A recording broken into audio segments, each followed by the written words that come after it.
All right, let's get started.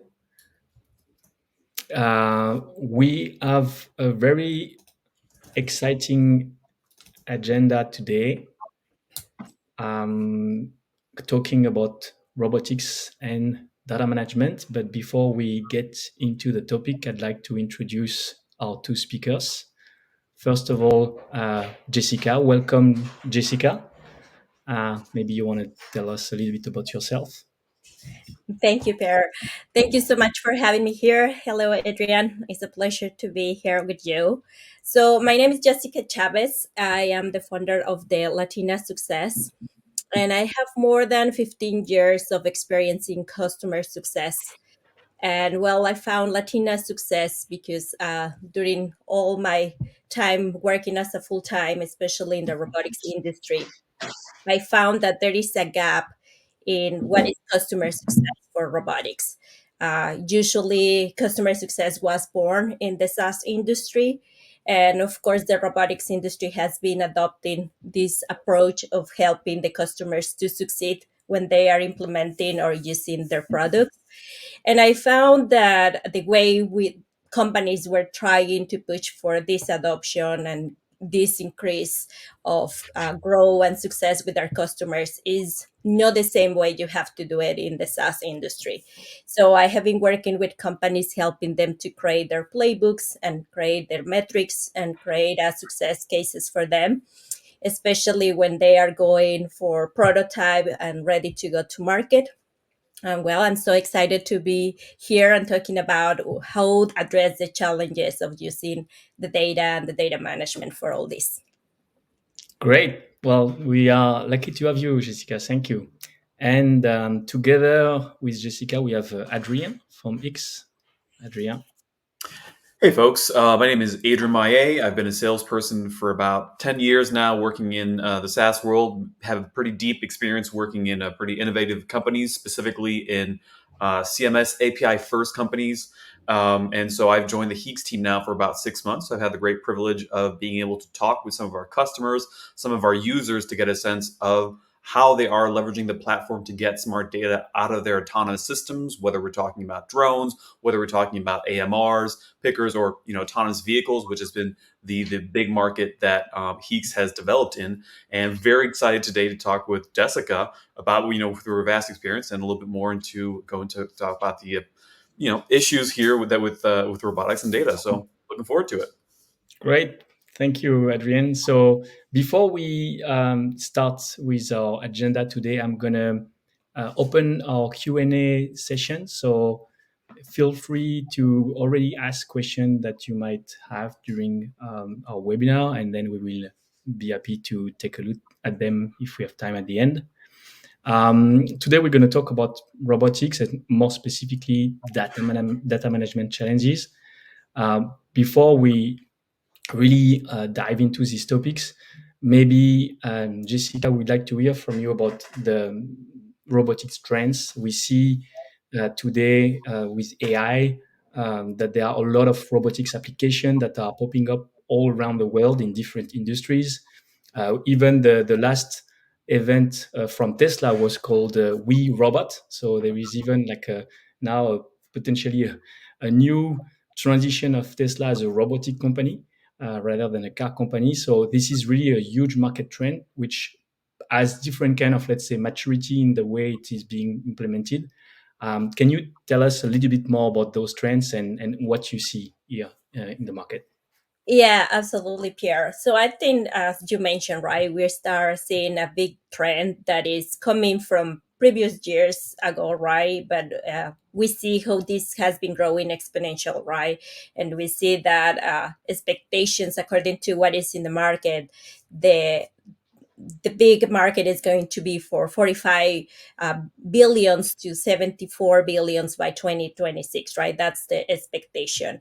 And why we see this big growth, right? So there are many sectors that are pushing for this big adoption. And I always try to consider this as the industrial revolution that we are seeing now in robotics. So we see industries like manufacturing, healthcare, logistics, agriculture, service, uh, driving for more adoption in the robotics industry, helping them to keep having a happy market, right? And having better efficiency, right? The labor shortage is still there and is still impacting all these industries, right? Human now are being considered as they can be using, their power in tasks that are more that can be improving better than instead of using repetitive tasks, right? So if you can have, for instance, robot welding, right, it's so much better than having welders, which is right now a lack of people who has that skills. And we see also these big economies that are emerging like China, Japan, UK, of course United States, Denmark, and Switzerland. They are pushing for this growth, and the robotics industry keeps growing. Every year we see at least 10 or 20% increase of the number of startups that go from previous years, and we see more success cases where companies are adopting robotics. So this is what I see in the trend in this industry, and which is exciting. Great. Well, thanks for this first insights. And we know that with robotics application, relying mostly on AI, it's a very data-driven, data-intensive development, which also has some limitations, right, in the way those technologies are being deployed. Adrien, maybe you can tell us a little bit more about that. Yeah, that's exactly right. That's what we've been seeing again with some of our users, and how we have to talk about some of the limits here of big data, which of course is necessary. All these autonomous systems, all these robots that you're developing, they're collecting tons and tons of data. So we're talking sometimes like terabytes of data every day if you're putting things like a LiDAR or a camera on a car, for instance. So as great as that is, that's maybe sometimes too much big data, which is going to then be time intensive to see through that data. It's manual labor for your engineers to go through that. Those are skilled engineers that you kind of want to maybe focus on continuing to develop your systems and not necessarily going through logs or going through these big systems. So you want them to be detecting those issues a lot faster. It's also going to create some technical bottlenecks by having a high volume of data that comes with this. Also, its challenges of how do you access it, organize it, store it, sort it, and make it easy for people to process that data, whether through an API or whether you are making it available via an API. It's also capital intensive. Again, sorting and storing all that data on your own network has a huge cost. How long ago do you want to keep that data? How much of a backlog do you want to keep there? And in terms of numbers, again, Heex, we've been working with the autonomous driving industry for a while, and there's been almost, I think, 15 years, $400 billion that have been invested in this market, and we still don't have the autonomous car. As much as we like to be able to drive those cars autonomously, we're still not there yet. So it's kind of important to be able to get a better ROI in terms of all that investment that's done. And the last part I'd say is then unsustainable. So that again kind of conglomerates the three aspects that I just talked about. So continue to develop these systems, we maybe need to have maybe fewer data, maybe having a smarter way of storing that data, and maybe asking ourselves, like, is this sustainable to keep storing all of this big data? Well, thank you, Adrian. That all makes sense, and yeah, this is a trend that the market is seeing, that is slowing down some of the implementation of these new technologies. You mentioned autonomous driving as probably one of the most popular one, or let's say expectation that is still yet to come. Transitioning now specifically to robotics application, what kind of, let's say, challenges have you seen on the market recently, Jessica? Well, yeah, I think I was just follow Adrian, comments basically. Definitely, we see all these robots videos doing different things, right? But in order to do that, you have to be collecting a lot of data to train them and to help them to turn into those amazing robots, right? Right now, I'm working a lot with humanoids companies, and you can see, right, how many data they have to be collecting and using in order to train the humanoids to do like some task, right? And in this comes a lot of problems, right, or pain points. The real data capture, right, the accuracy of that data, and then how to use the data to make automated decisions. And with that, there are some cases that probably here a lot of the developers are going to agree with me, but it's annotations, right? Text, labeling, creating triggers, going to the history data, right? And try to understand from that history data what is really useful for me. I think Adrian was mentioned, yes, those devices collect a lot of data. You have images, you have videos, you have a map. And then also, if you are integrating with others devices, then you are collecting a lot of data. What really that data means for my product, what data that means for my client. And then another challenge that we have is data security and confidentiality. I have, some companies that I have worked for that they go into hospitals and they have to be HIPAA compliance, or they have to have a lot of regulations about how they are using the data, because of course they are having access to cameras or images of patients, right? Or they are going into warehouse or places where it's supposed to be, information that is confidential. So how are you going to be treating that data? And they have to be complying with this. And if you are building your startup, it's a high cost to have a system that you build just for this use case. So you need to have a good partner where you are making sure that your customer, you are offering a secure way that you are collecting the data. And then, of course, this at the end impacts the operations of how you are collecting the data. What are you doing? How are you maintaining that data? Like you say, you are collecting a lot. So that would be a very high cost just for you to be storing that data. So how you can have better a partner that help you to scale. And if you are having just a few robots that are right now in pilot, and then when you are ready to go to the market, you already have a system that has all the structure to go.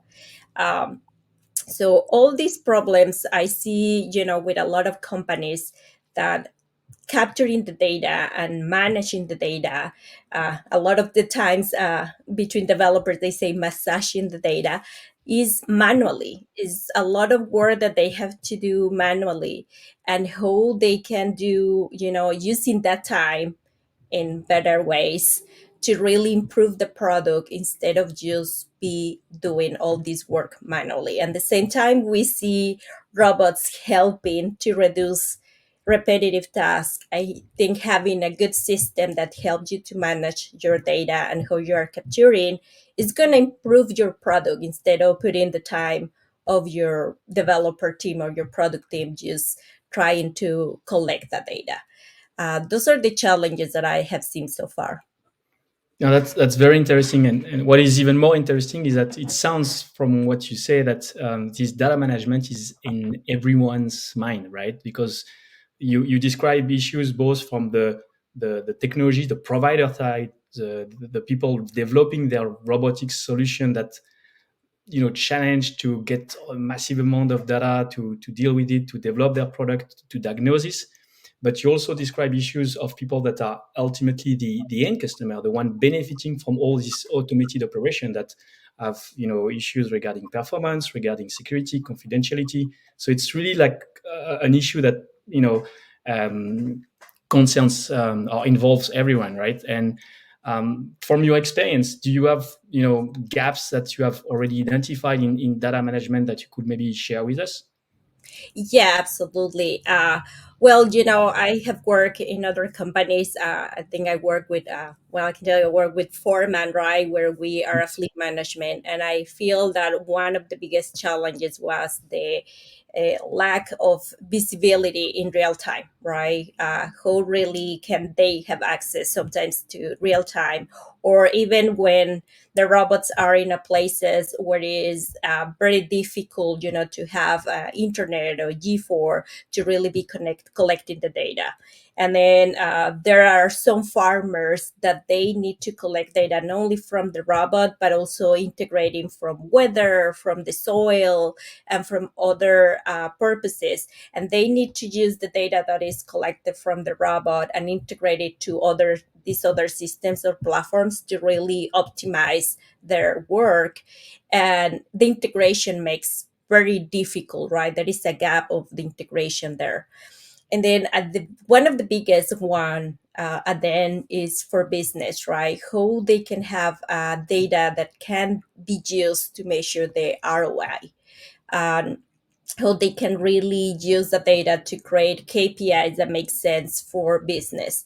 Like you say, there are different stakeholders, right? One are the internals in the company, and the others are the external, the customer. And even in the customer, there are different stakeholders that need different data, different access to see, like you say, how can I forecast what has been happening and what I can see in trend in the next 3 months, right?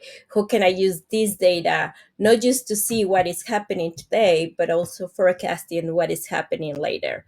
How can I integrate all these different annotation or history data to systems that help me to make better decisions? Also, the limited of cloud-based systems, right? They are sometimes not the best ways that you can use them, or safe way that you can also have access to them. And a lot of data being exposed, right, is you are making very high risk if you are not managing your cloud base in a good way, right? A lot of people can be having access to that data and use it for bad purposes. So it is important also to understand this importance of having a cloud system that is safe. Thank you. No, very, very interesting. And now that we kind of like put our finger on one of the biggest pain point, slowing down all these very promising technologies. I wanted to get back to Adrienne. You mentioned about data management challenges at the beginning. A smarter way to address those gaps that Jessica just mentioned. So Heex Technologies has developed an approach which rely on smart data. Maybe you could tell a little bit more about what is smart data, how does that work? 100%. So yeah, for us, it's all about basically surfacing automatically, and I love that term, Jessica, massaging data, basically. So helping developers not do that, basically, and only surface and have them focus on the relevant data. So the approach that Heex provides is through user-defined events with preset triggers, depending on whatever the monitor is seeing.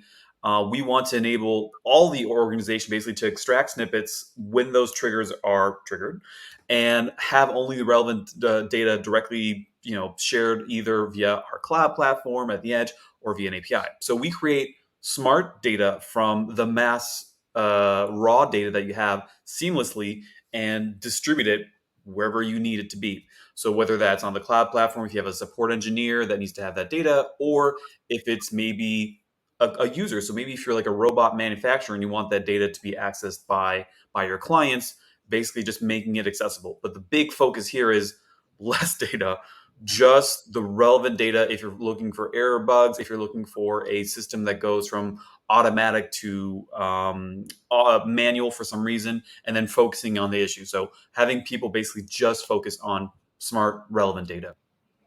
Right. So smart data is more relevant, more homogeneous. It's going to accelerate any kind of activities, whether it's development or even operational issues. Maybe you could lead us through a step-by-step process on how to generate this smart data, right? Right. So for that, first you need to deploy a Heex agent on an autonomous system. In this example here, we have a robot. So it could be a humanoid robot like the ones Jessica's working on right now. It could be an AMR. It could be a picker in a warehouse. It could be a drone. It could be anything you want. But basically, you do need to deploy that in the code base. So then those systems will have monitors that can be configured then into Heex.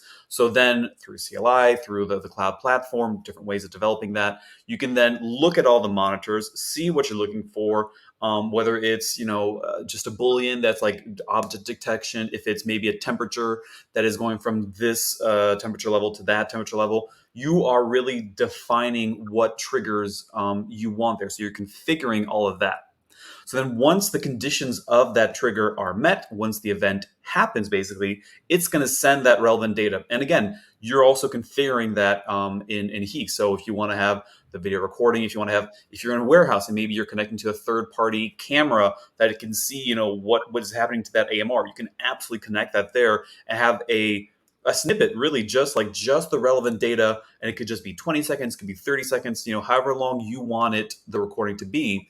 But basically, our system is then going to start gathering that smart data based on those defined events, which the user can then exploit in a customized view. You can even have a system that notifies users via Slack, via whatever chat messaging tool that you want, so that if it's a support user, they can click directly there, get access to the cloud platform, and see what's going on to then start working on solving it. And then any future changes or iterations are then deployed over the air. So again, if you want to have maybe a longer recording of that, you can absolutely do that. So it is pretty much that. It's just defining it from the first step all the way to leveraging the data. And we discussed about like all the issues, the lack of real-time notification, the need for more data security, data privacy, to be flexible in terms of architecture, where the data is hosting, and so on. And maybe you could give us a little bit of a snapshot about the architecture of the product to address all of these requirements from the market. Yeah, absolutely. And this is where we do need to be flexible depending on the client requirements, depending on the system's requirements. Because as Jessica was pointing out, like if we have maybe one that's agricultural, it's like a truck, maybe it's connected, maybe it has a 4G connection, but maybe not. Maybe you're just collecting data at the end of the day. Maybe you're talking to a military client or maybe a healthcare factory and they don't want any connection. Everything needs to be on premise. And the data needs to be super secure. So again, only getting data whenever you're connecting it to a computer. So that's where we have three different approaches here for depending on the customer's environment. So it could be cloud, on-premise, or edge. Edge for sure for us is like the easiest way because then you can deploy changes. You're getting notifications like live. But we can absolutely adapt to whatever the client, whenever the client is sending data, basically. That then gets sent whenever there's access to internet to that smart data platform through a data events API. So that API, again, is going to send it to our cloud platform. So you're going to have access to it there. But you're absolutely free to create whatever triggers you want on top of that. It's sending that raw data in JSON format information for you to leverage however which way you want. So then on top of that, then Heex has analytics, data science, a lot of things like, again, Jessica was talking about tagging. I know that's one of the big things of like manually having tagging events. There's a lot of these things that are just automated. You do have to declare it though. I have to be clear. Developers do need to go in and there's some amount of work that needs to be done to set this up. But once that's done, it is going to definitely like give you a continuous feed of information from the data that's being sent over. So you're going to have analytics as well in terms of like the geography or what type of autonomous system is having the issues, and you can then filter that out very, very easily. And we'll look at that into the next slide afterwards. Yeah, exactly. Yeah, sorry. No, so you basically just touched about that, right? I mean, like we have our smart data that is generated, right?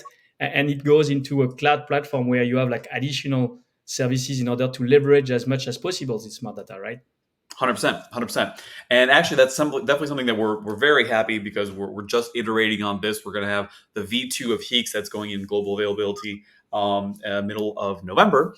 And there's going to be a lot more that's going to be done here in terms of making the data accessible. I think we both want it to be accessible for developers, obviously the ones who are probably the most involved with this work, but also for non-devs, maybe for people that are monitoring the efficiency of a warehouse. Again, as I mentioned before, maybe a client that has deployed some robots in their factories and they want to be sure that it's operating to the level that they want. So having this data be a lot more accessible and a lot more visually pleasing and getting important information out of it was a really key mindset when they were developing the V2 here at Heex. But this platform does allow you to have over-the-air updates. That's what I was alluding to before. When, say, you want to have a longer recording for the event because you need to extract more data out of it, you can do that very, very quickly in a matter of seconds. But then, of course, and I was mentioning, the analytics dashboard is probably the biggest update here, with data tagging, triage, incident visualization. That's all, of course, very much customizable depending on the event, depending on the system, and mainly on the monitors that you have embarked in your autonomous systems. And then the last part, I think, would be definitely like the real-time notifications, again, via Slack and all that. So you get notified immediately and can start acting on it to then make it easier for a developer workflow. That's pretty much it. Thank you. Thank you very much. Very impressive and great introduction to this new product launch that you mentioned. I'm looking at the time now. We have 3 minutes left. So, and I've seen some people have asked questions. So I'd like to cover most of them if we can. There is one first question which I'm going to show here. How can smart data for robotics empower a customer success team to drive adoption and enhance customer satisfaction? So it sounds like a very targeted question regarding the customer success and the ability to get the right data to answer to some customer complaint. Based on your experience, Jessica, maybe you are the best person to answer that. Thank you, Pierre. Oh wow, I can talk for this for hours, but definitely, it is important that again we have access to all this data. We have all these events. We create all these trigger and annotations. Who can we be proactive, right? Who this data can be also used for the customer success department to understand what are the challenges, right? Or even what are the success cases that our customers are having without having to be in person, without having to be having calls with them, right? And be more proactive, or instead of being waiting for, hey, the robot has been stopped 3 times in less than an hour, right? We go and call the customer and say, hey, we noticed this is a problem, right? uh, what is happening, could you tell me a little more?